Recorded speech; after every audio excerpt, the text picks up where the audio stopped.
Corner, brought to you by New York Parrot TV, the voice for humanity.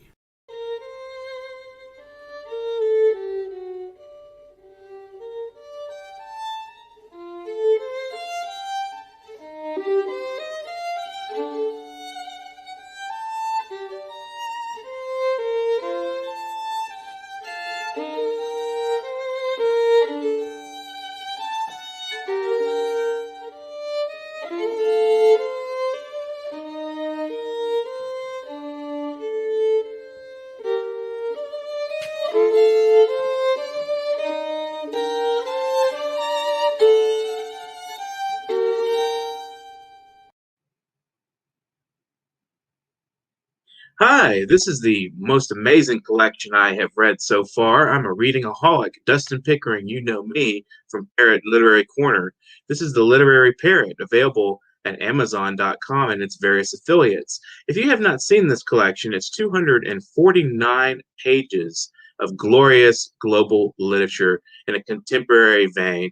This covers a lot of subjects from the coronavirus to violence on the streets to love, to romance. Everything you can imagine is in this collection, and you should buy it now. I'll tell you why. It's a collection of unique voices from the Literary Parrot. People have been on our show, have participated in this, or have been published on our website, newyorkparrot.com. So please, I implore you, buy a copy. Thank you, and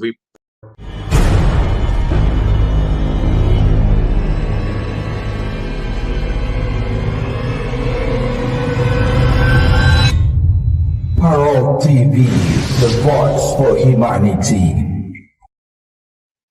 Hi, welcome to New York Parrot's Literary Corner. I'm Dustin Pickering, your noble and honest host. Today, we're going to spotlight myself, Dustin Pickering, and your questions. So remember, during this programming, you can ask me anything you'd like, and I'll do my best to answer your questions concerning either New York Parrot, the Literary Corner, the Literary Parrot, or my own publication house, Transcendent Zero Press, or our publication Harbinger Asylum, which is we're about to release the fall edition coming October 15th. We've already collected submissions for that, so if you want to submit, then we'll have to wait till the winter edition. So with your questions and my responses, this will be an interactive and glorious program you will enjoy, and we can both anticipate wonderful interactions with the audience. Remember, this is about you and me. We're getting intimate here on this program. We're talking about my poetry, my publishing, my job as an interviewer. Anything you want to ask, just feel free to drop a line there on our Facebook or onto our YouTube. So without any more hesitation here, I would like to introduce a poem from my collection that came out from Set You Publishers.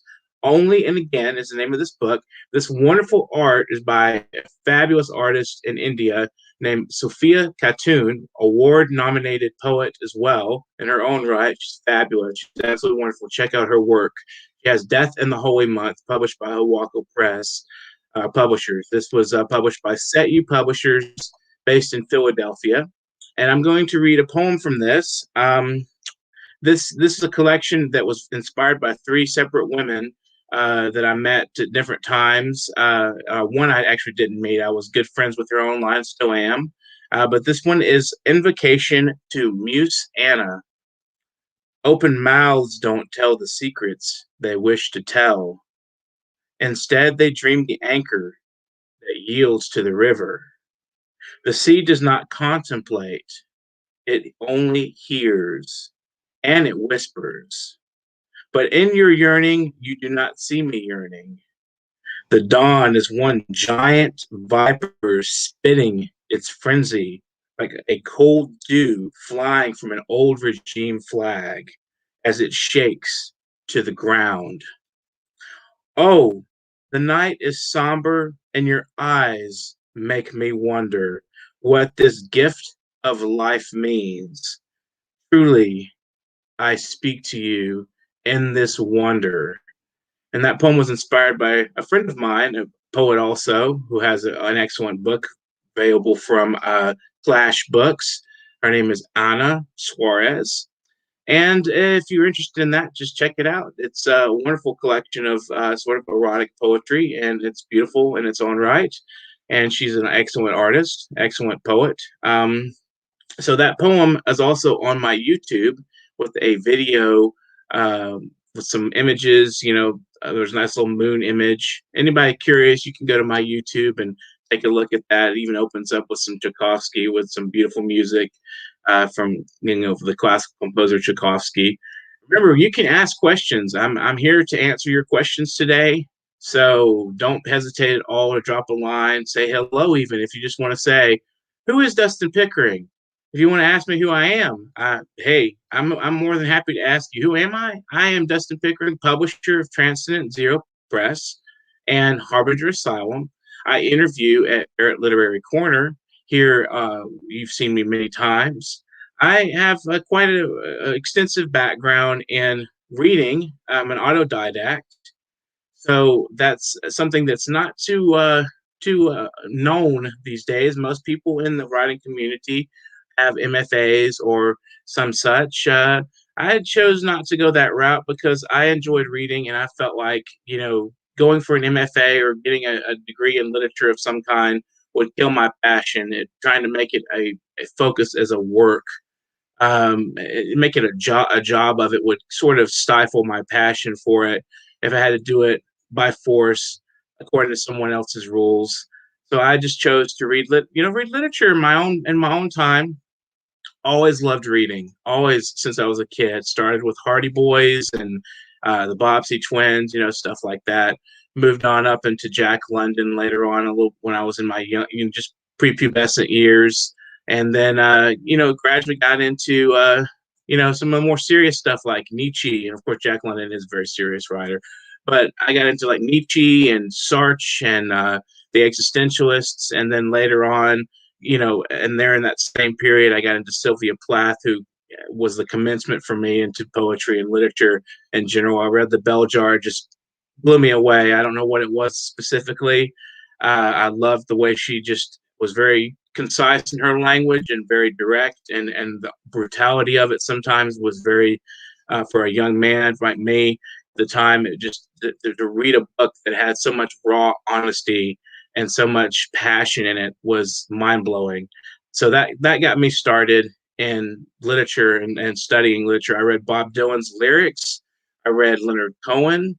I read everything I could get my hands on. I even got a hold of Francis Farmer's autobiography at Rosenberg Library in Galveston, which is the best library I've ever been to. Honestly, it's a nice library. It's changed quite a bit in the recent years, but when I was there in the 90s, it was a great library. And I used to go there every single day in the evening and study my own, whatever just appealed to me at the time. Contemporary poetry mostly, some philosophy. I was obsessed with the Salem witch trials. So that's a little bit about me. I started college, and I wasn't able to finish due to mental health struggles. I had to drop out, and I had a lot of struggles in my life at the time and previous to that, and I just was exhausted and took a time out. And someday I hope to return. Maybe, like I said, I'm not a person that likes to make a job of my passion in the strict sense of working on someone else's terms and doing what they say I should do. And I really find that this kind of thing to be something that is voluntary. It's your life. It's something you dedicate your life to, not something that you should be given structure to, in the sense of like working an 8-hour day on writing a book. To me, that's just gonna kill you. It's just not very positive effect. So Parrot TV is asking me, how did I come up with my publishing company, and why not TZ Press and not another name? Well, thank you for that question. Well, I wanted to get my literature out there, my work out there. I believed in it. I believed it had something positive to say. And as I used to joke with my friend who I founded this company with, Harbinger Asylum with, my friend Alex, I used to tell him, the Norton anthologies aren't going to just knock on my door and say, hey, why don't you give us some literature? We'll put it in our book. It's not going to happen. It's a pipe dream. Obviously, anybody knows that. So I thought, how am I going to get my work out there? And my first thing was do a service for people out there who are also, wanting to get their work out there. So we all come and bind this community, and we just keep, promoting, and we'll see what happens. And he said his first was skepticism. He said, how are we going to find the people to do this? How are we going to find anyone who's going to be interested in doing a literary project like this? And I said, well, I'll go to Facebook. I'll put out some calls, see who answers. We had mostly libertarians in the libertarian activist community. I can name a few. Jeffrey Jones, for instance. We had a few college students here locally who were interested. My friend Drew Watkins was quite helpful in that. He connected me with a lot of people and a lot of readers and writers out there in this local community, and we've published people locally in the Houston community, and it's just been something that evolved out of that little egg of starting off with an idea, and moving into something bigger and bigger. And then in 2013, we decided to start a publishing company. And I opened that up with my other friend, Zach Wise, who goes by ZM Wise. Is what he's known as in the community. And he and I pulled together some ideas, and Transcendent Zero Press was the name I gave it because when I was about 15, I wanted to start a band. And Transcendent Zero was the band, and it came from the word transcendent, which I found in the dictionary, and Zero, which was a Smashing Pumpkins song at the time, very popular song. Anybody that lived in the 90s knows that song.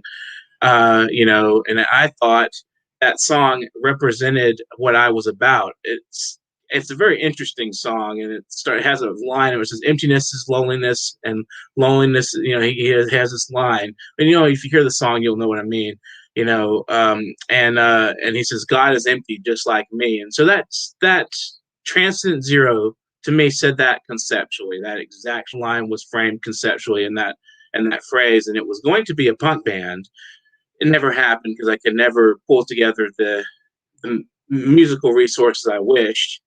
And so I just moved it on. And when I came up with the publishing company, I decided Transcendent Zero Press. I love the name, and I'm sure a lot of people have loved the name. It stands out. And so far, let's see, Parrot TV again. What are your achievements so far since you established your publishing company? Well, we were in 2013, I believe it was 2015. We were nominated for Best Poetry Magazine. We've published probably, I want to say, our goal was 10 books a year. That was my average goal, and we've pretty much achieved that.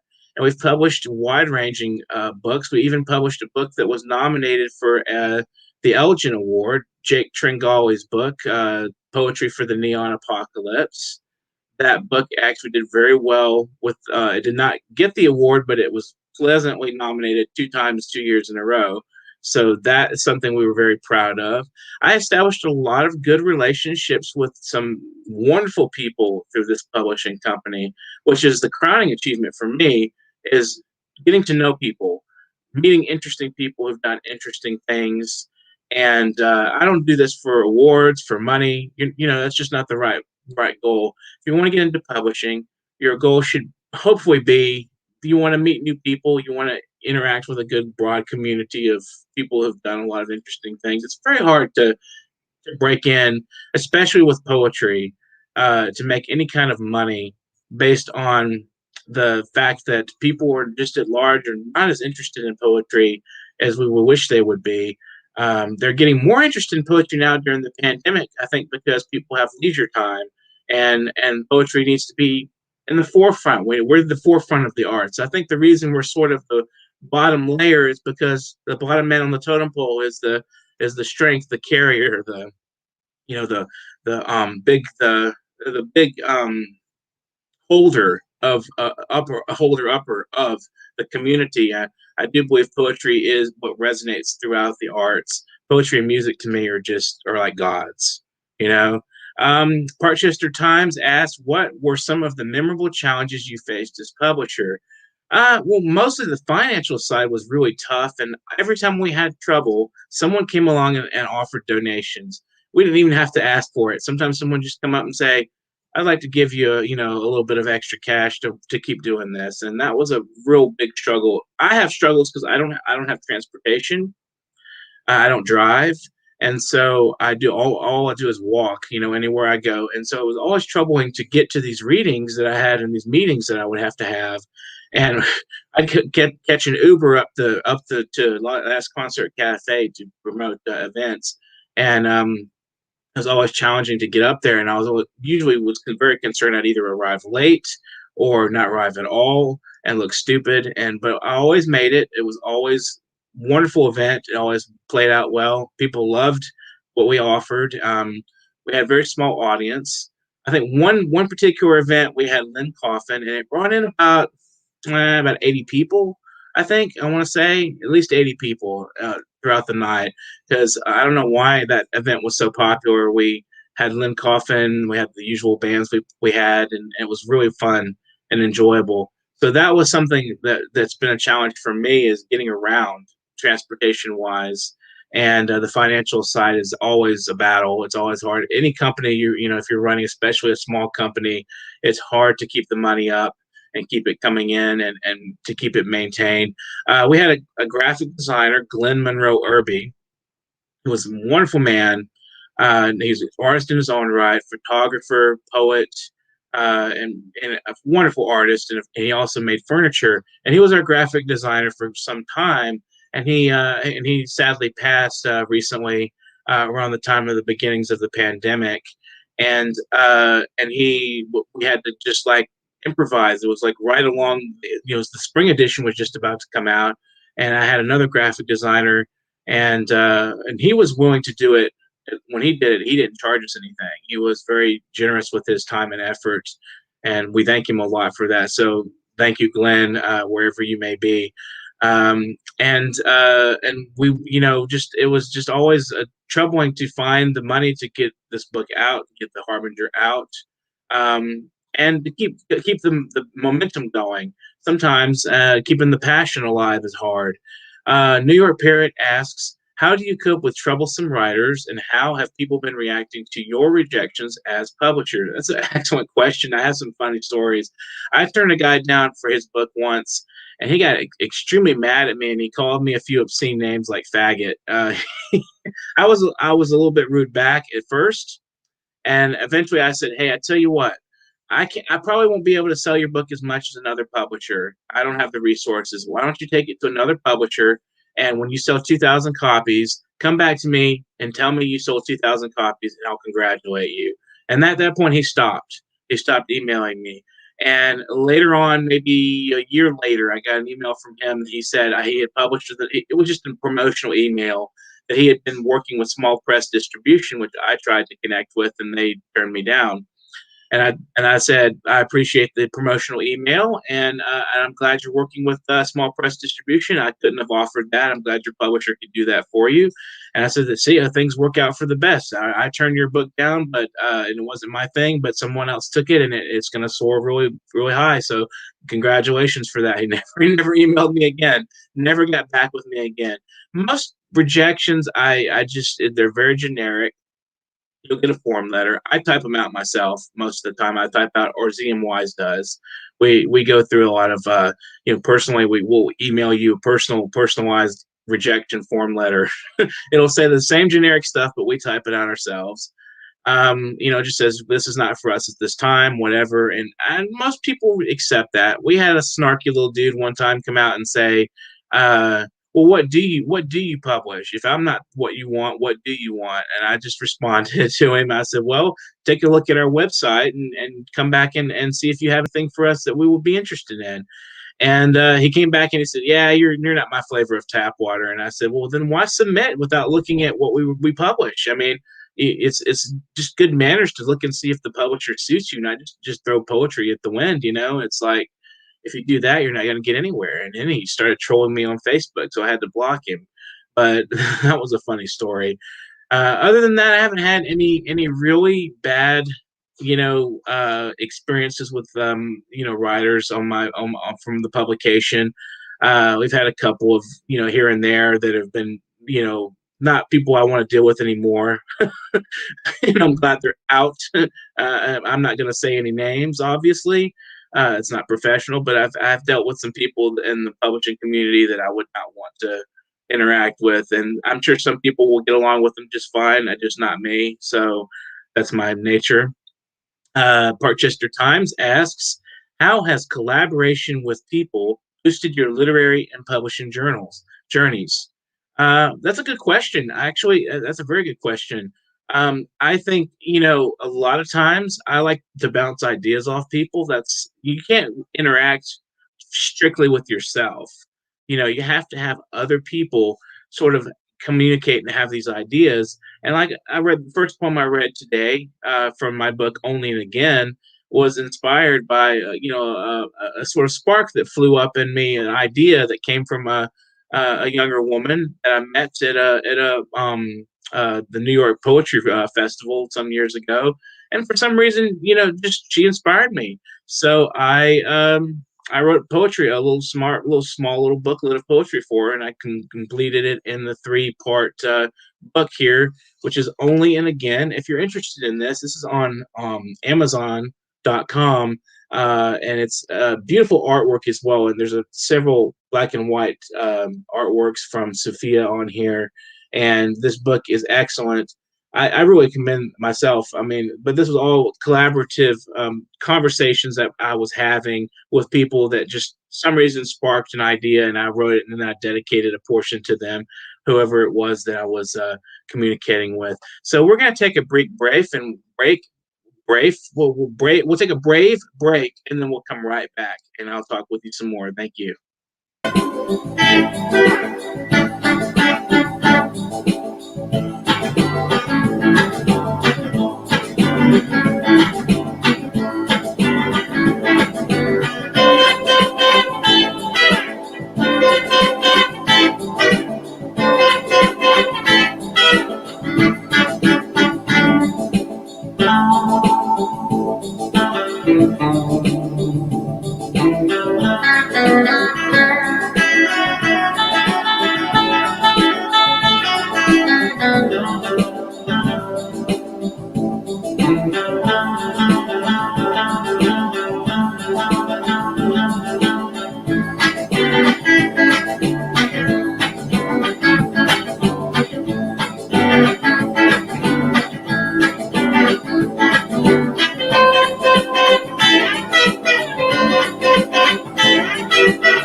Keep watching the New York Parrot TV, the voice for humanity.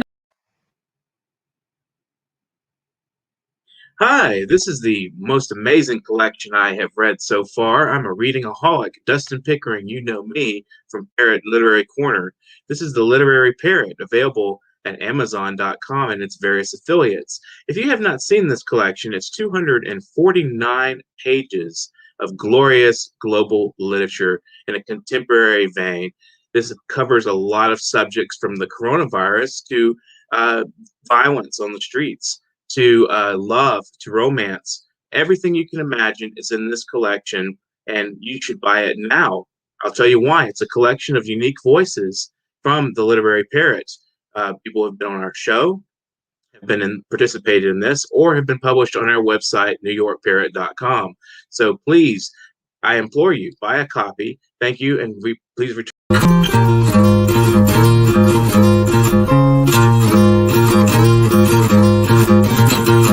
The Literary Corner, brought to you by New York Parrot TV, the voice for humanity. Welcome back. I will remind you that this is an interactive session. You may ask questions, leave comments from me personally. If you want anything to know about me, if there's something that you were curious about, share your comments and questions. I'm interacting with you today. I want to show you something. This was the first edition of Harbinger. This is where we started, a print shop. Basically printed out copies on a copier. That's my drawing there. Don't laugh at it, please. It's supposed to be a bread basket.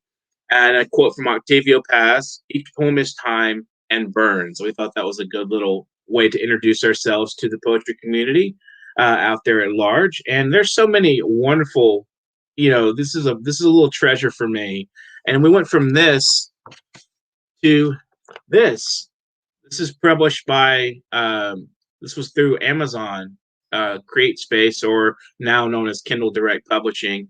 And that art is by Misty Milway, another poet in the community who did this fabulous artwork designed by Vera Icon.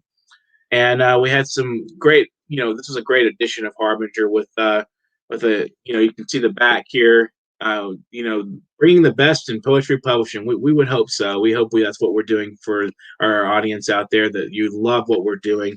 And then I have one more edition to show you of Harbinger Asylum. This was the Winter 2020 edition. And that art is also by Vera Icon. She's basically modeled this design after the after Swedish art forms.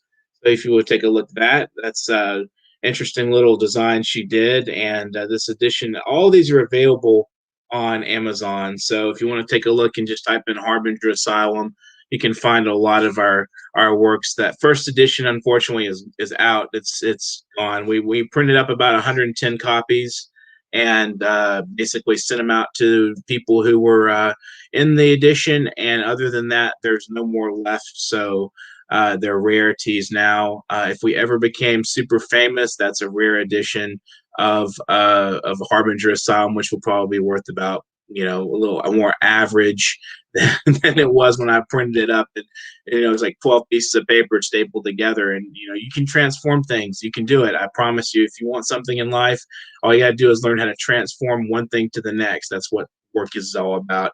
So thanks to Dennis Brown, Sanka Sen, and Eva Petropole Lionoy. Thanks to you guys for watching today. Please just feel free to ask anything, even if it sounds stupid. I will answer to the best of my ability. I promise. If you want to drop a comment, I would love to talk with you. Anything you want to interact about, just say anything you want. You can even just leave a comment. Hey, nice job with your mustache. I don't care, anything. So what I'm gonna do again is I'm gonna read you some poems. This came out from the wonderful publisher out of Calcutta, India, Hawako Publishers, which means windmill, and in English translated to windmill. And this is The Stone in the Square. This book is mostly love poems in a sort of existentialist vein, which is, like I mentioned earlier, that's pretty much my background, is an existentialism. I'm gonna read a couple of them out of here. They don't have titles. They're just, they're part of it's sort of a story told through poetry. I'm gonna read you one here. I'm waiting for you to comfort me. Bliss come, my darling isn't here. Her eyes know the seat of my knowledge. Passion's cape hides the reality. I raise my heart to the sky. Unfathomable riches burn in your lips and eyes where my image is transposed. The shutters of my imagination still the starlight of your dreams. I have stolen the tears again, love, while we slumber in solitude's wake. This is all about being in a very long distance relationship. My girlfriend's currently in Australia, so we're trying to figure out how to fly her out here.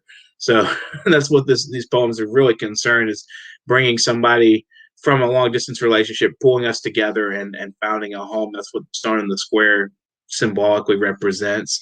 And these are all love poems. I'll read you another one. This is a Dream Song of Tears. The sun shines a glorious otherness, tepid warmth. Nuts and flowers hang in oblivion like a dream song of tears. As we perch our souls together on the bough, cherries fall from our bosoms, and the light absorbs what little doubt we had concerning each other. That's a beautiful little poem there from The Stone and the Square. This was published by Hawako Publishers. If you have questions or anything you want to say, feel free to drop some comments for me. Today, this is me in the audience. We're interacting, we're talking, and we're having a nice intimate discussion about my life as a publisher and poet. And also as an interviewer, I interview guys here at the people from the for the literary corner. As you know, that's what I'm known for right now. And I also do my own publishing. Where do you find your inspirations from when writing poetry? I read a lot of philosophy, and I also have what would be considered a lover's heart. So I'm very much centered on writing love poetry that's philosophical in nature. We actually published a book called Epiphanies and 8 Realizations of Love a few years ago that was designed. The whole idea was to try to find something of what love is. It was about probing what could love be, what potentials could love be. And it was a very interesting anthology. It was edited by Claudine Nash. So if you haven't bought a copy of that, it's like $8 on Amazon. I would love to see what anybody would have to think of that book. And it's all about philosophy and trying to understand what love is, where it comes from, where does this light known as love come from, and what does it represent for us as people. And it was part protest as well, because we were trying to sort of put into the environment of anti-Trump sentiment something that was both protest of the environment and of the presidency at the time without being directly political. And I think that's the way we came up with it, was that Epiphanies and Late Realizations of Love. How has philosophy reshaped your life, says Parkchester Times? Good question. I think it's fulfilled me in so many ways. It's given my brain food to reflect on. And I do believe it's answered a lot of questions that I felt at the time when I first was introduced to existentialism. I didn't see religion. The religion I was raised on was very traditional Christianity, Catholicism to be exact. And it just wasn't answering my questions a lot of times. I was focused on the rituals and all this other stuff related to Catholicism. And I was blown away when they first introduced us to Sartre. And I read his book, Existentialism is a Humanism. And I realized that there's so much potential in human nature that, as I gradually read more existentialist philosophy, I felt like, the idea that human nature is this fixed thing was something that was wrong, that people could be different, and that it was okay for one person to be one thing and another person to be something else. And that's a good thing. It's a good thing. And they kept, teaching us that human nature was sort of fixed, that we're inherently selfish and inherently, I don't want to say evil. That's a little bit of a strong word, but inherently somehow bad. Something that we needed God to fix us, and maybe there's some truth to that. For some people feel that way, and maybe that's true for them. Maybe the idea that diversity in life, brought me a lot of more openness to experience. I was kind of a little more closed and shy in my teen years, and as I grew older, I like to learn more about people.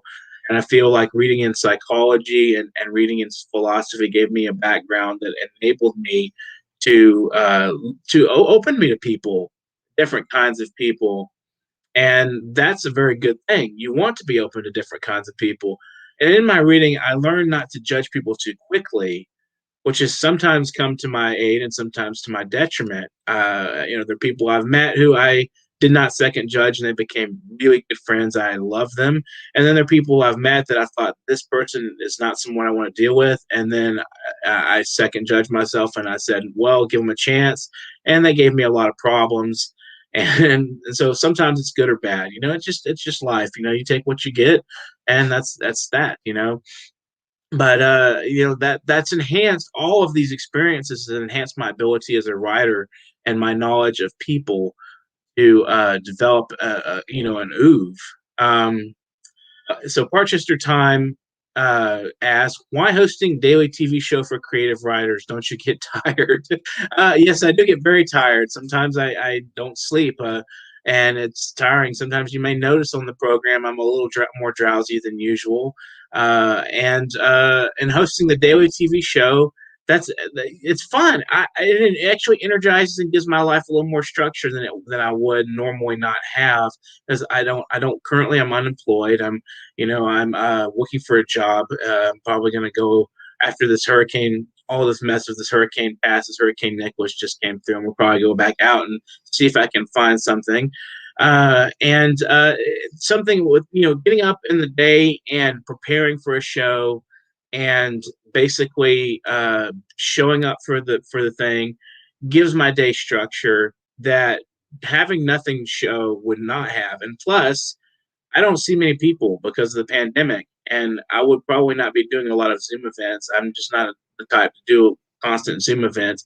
I'd rather be doing something that I feel I have some control over, and I'm not just sitting down and waiting for other people through other people's readings. I love listening to people, but it sometimes gets tedious and old. I like to have interactions, one-on-one interactions. That's more my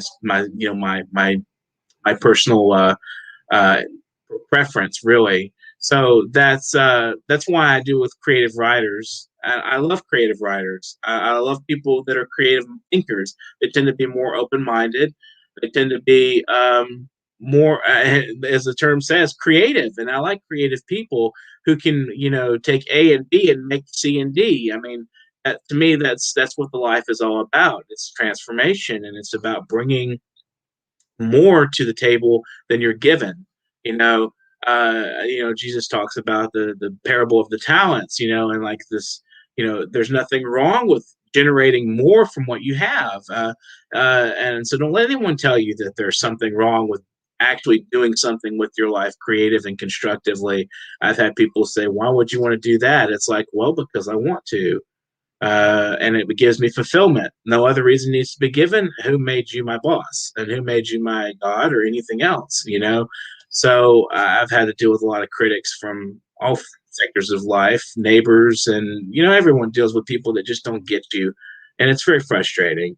And I feel like just tell them, hey, you don't have to like it. You don't have to like this.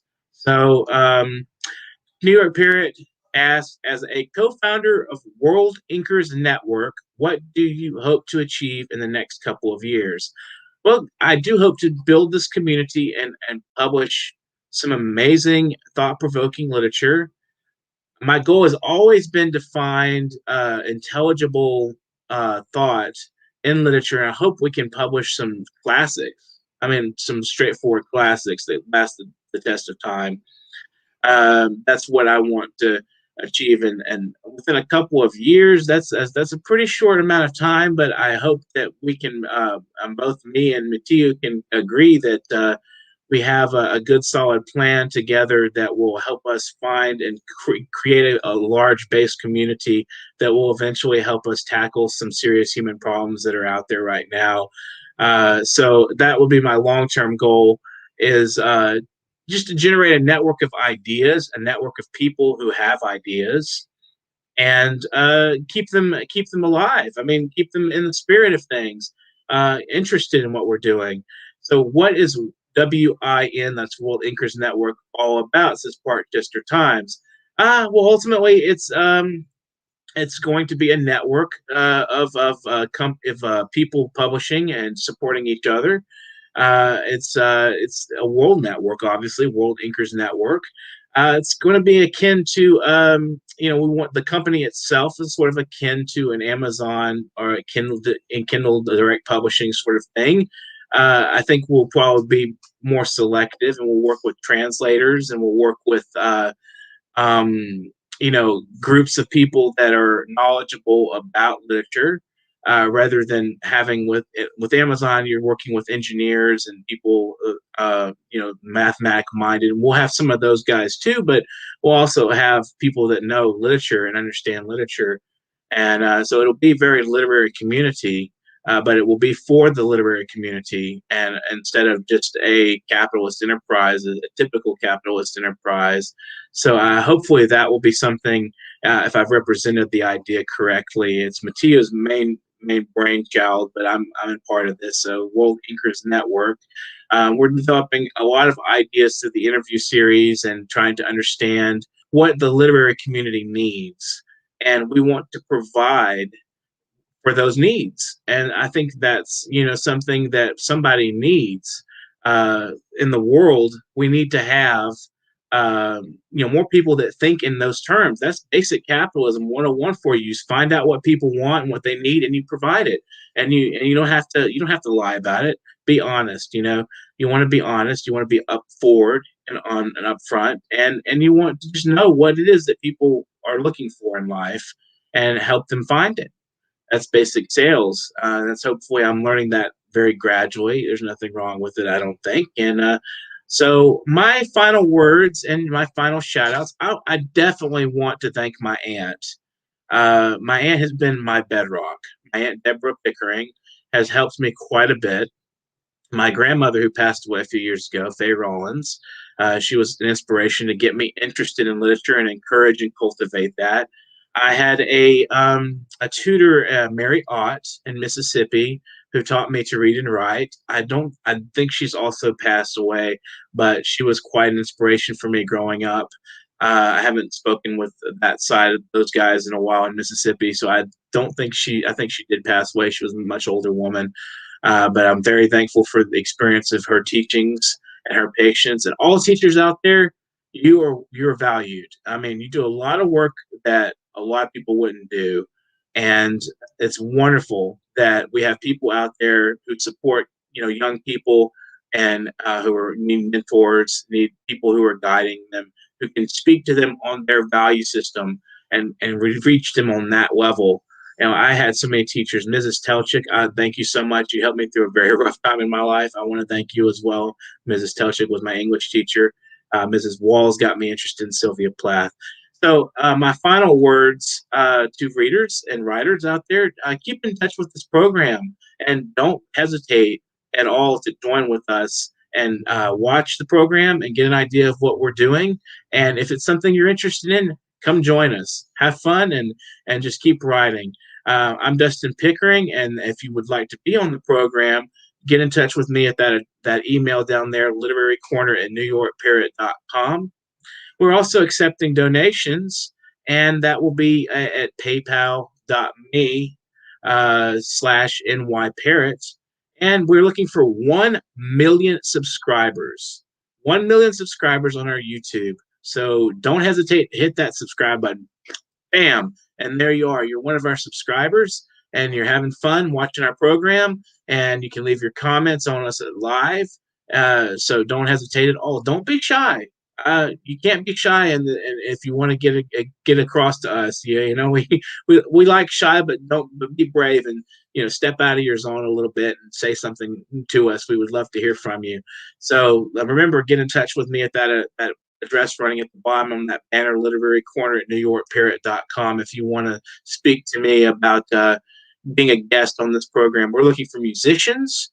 We'll play your videos on our programming. If you've seen Sanka Sin, thank you very much for your work, and Peter Kelly Campbell, thank you also. And just keep up with the good work you're doing. Just keep writing, keep reading, keep doing these events. We need the spirit alive of humanity, and we need culture to do that.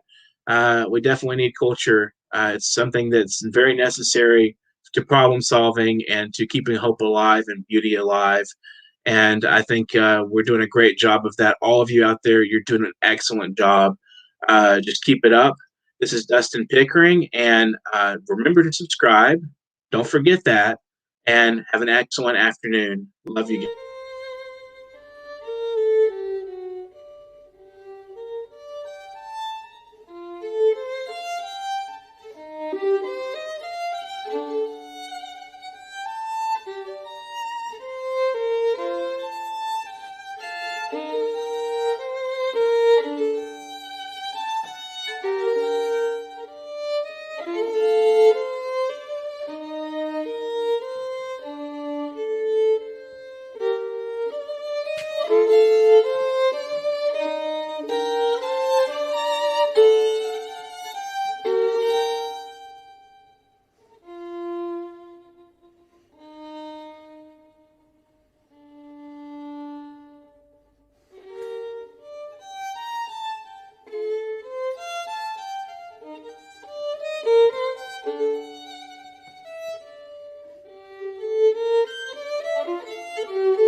Parrot